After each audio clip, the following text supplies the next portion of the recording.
So this section is looking at computer network operations, and we're looking at the hardware and software which you need to transfer data. Now, transferring data is literally taking data from one computer and putting it onto another. Every time you want a website, let's imagine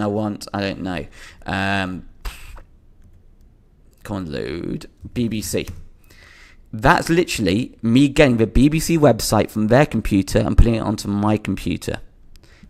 That's transferring data. YouTube is transferring data from the YouTube computers to your computer.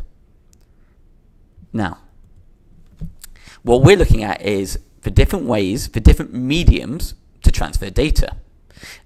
And basically, the first medium in a computer network, which is used to transfer data, especially small networks, is wire connections. So in small networks, very simple networks, they usually use wire. But many networks are starting to use wireless, like you probably have at home, like we have in school as well.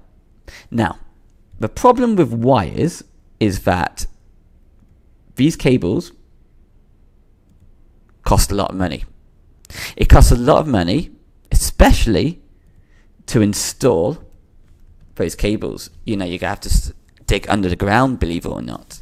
So under the streets, there's cables running all over the place. And that costs money, especially to install them. Now, there are two different types, or the two main forms of data transfer media within a cable. So there are two different cables basically you can use. You can use a copper cable, or you can use a fiber optic cable.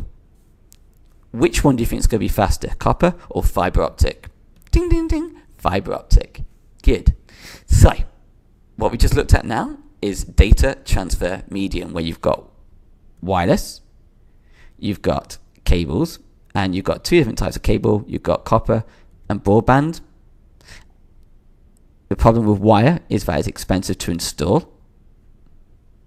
And finally, remember, all of this is to allow data to transfer over a network.